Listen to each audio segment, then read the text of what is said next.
Nagara Panchami special ಈ ಶೇಂಗಾ ಮತ್ತು ಎಳ್ಳಿನುಂಡಿ ನಾ ಹೆಂಗೆ ಮಾಡೀನಂತ ತೋರಿಸ್ತೀನಂತ ಬರ್ರಿ. ಈ ಉಂಡೆ ಮಾಡ್ಲಕ್ಕ ನಾ ಏನು ಮಾಡೀನಿ 1 ಗ್ಲಾಸು ಶೇಂಗಾ ತೊಗೊಂಡೇನಿ.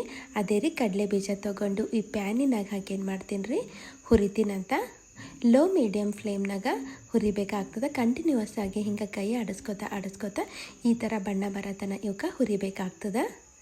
ಈಗೇನು ಮಾಡ್ತೀನಂತಂದ್ರೆ ಇವಕ್ಕೆ ತೆಗೆದು ಒಂದು ಪ್ಲೇಟಿನಾಗ ಹಾಕ್ಬಿಡ್ತೀನಂತ್ರಿ. ಮತ್ತು ಇವಕ್ಕೆ ಏನು ಮಾಡ್ತೀನಿ ಆರ್ಲಕ್ಕ ಬಿಟ್ಬಿಡ್ತೀನಂತ.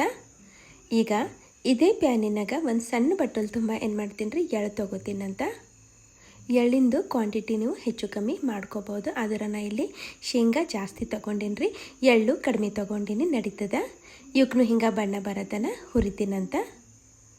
ಇವಕ್ಕೆ ತೆಗೆದು ಸೈಡಿಗೆ ಇಟ್ಬಿಡ್ತೀನಂತ್ರಿ. ಈ ಕಡೆ ಇವನು ಸ್ವಲ್ಪ ಆರ್ಯಾವ್ರಿ.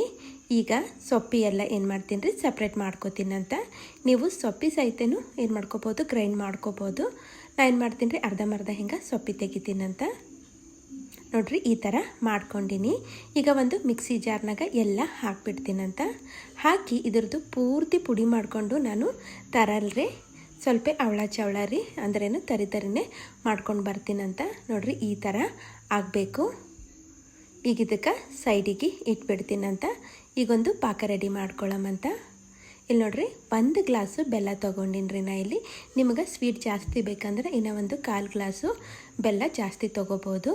ಅದ್ರಾಗ ಒಂದು 4 ಚಮಚ ನೀರು ಹಾಕಿ ಇದಕ್ಕೆ ಕರಗಿಸ್ಕೋಬೇಕ್ರಿ. ಈಗ ಸದ್ಯಕ್ಕೆ ಇದಕ್ಕೆ ಪಾಕ ಮಾಡ್ಕೊಳ್ಳೋದು ಬ್ಯಾಡ್ರಿ, ಬರೀ ಬೆಲ್ಲ ಕರಗ್ದ್ರೆ ಸಾಕು.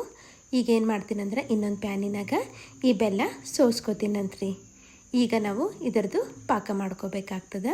ನೋಡಿರಿ ಎಲ್ಲ ಸೋಸ್ಕೊಂಡಿನಿ. ಈಗ ಮೀಡಿಯಮ್ ಉರಿನಾಗ ಏನು ಮಾಡ್ತೀನಿ ಇದಕ್ಕೆ ಕುದಿಸ್ಕೊತಾ ಹೋಗ್ತೀನಂತ. ಅದಕ್ಕಿಂತ ಮೊದಲು 1 ಚಮಚ ತುಪ್ಪ ಸೇರಿಸ್ತೀನಂತ. ತುಪ್ಪ ಸೇರಿಸಿ ಚೆಂದ ಕಲಿಸಿ ಕುದಿಲಕ್ಕ ಬಿಡ್ತೀನಂತ್ರಿ. ಆವಾಗವಾಗ ಕೈ ಆಡಿಸ್ಕೊತಾ ನಾವು ಇಲ್ಲಿ ಪಾಕ ರೆಡಿ ಮಾಡ್ಕೋಬೇಕಾಗ್ತದೆ. ಯಾವ ಥರ ಪಾಕ ಇರಬೇಕಂತ ಈಗ ನಿಮಗೆ ಮುಂದೆ ತೋರಿಸ್ತೀನಂತ.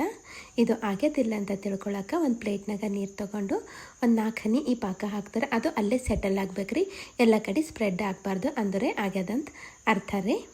ಈಗ ಇದ್ರಾಗ ಈ ಶೇಂಗಾದ ಪುಡಿ ಹಾಕ್ಬಿಡ್ತೀನಂತ. ಹಾಗೆ ಎಳ್ಳನ್ನು ಹಾಕ್ತೀನಿ ರೀ.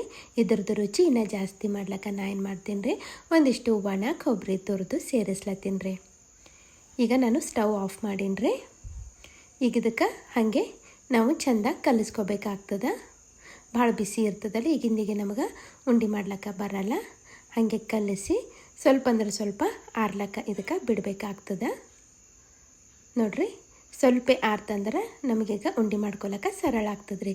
ಕೈಗೆ ಒಂದು ಸ್ವಲ್ಪ ತುಪ್ಪ ಹಚ್ಕೊಂಡು ಈಗ ನಮಗೆ ಯಾವ ಸೈಜ್ನಾಗ ಬೇಕೋ ಆ ಸೈಜ್ನಾಗ ಉಂಡೆ ಕಟ್ಟಿದ್ರೆ ಆಯ್ತು ರೀ. ನೋಡಿರಿ ನಾನು ಸಣ್ಣ ಸಣ್ಣ ಉಂಡೆಗಳಿಲ್ಲಿ ರೆಡಿ ಮಾಡ್ಕೊಳತ್ತೀನಿ ರೀ. ಈಗ ಉಳಿದಿದ್ದು ಎಲ್ಲ ಉಂಡೆಗಳ್ನು ಹೀಗೆ ಮಾಡಿ ಇಟ್ಬಿಡ್ತೀನಂತ್ರಿ. ಭಾಳ ಅಂದ್ರೆ ಭಾಳ ಸರಳ ಅದ ರೀ, ಮತ್ತು ತಿನ್ಲಕ್ಕೂ ಅಷ್ಟೇ ರುಚಿ ಅವ ರೀ. ಹಂಗಾದ್ರೆ ಮಾಡಿ ನೋಡ್ರಿ ಮತ್ತು ಹೆಂಗೆ ಅನ್ನಿಸ್ತಾ ಅಂತ ನಂಗೆ ಕಾಮೆಂಟ್ ಮಾಡಿ ಹೇಳ್ರಿ.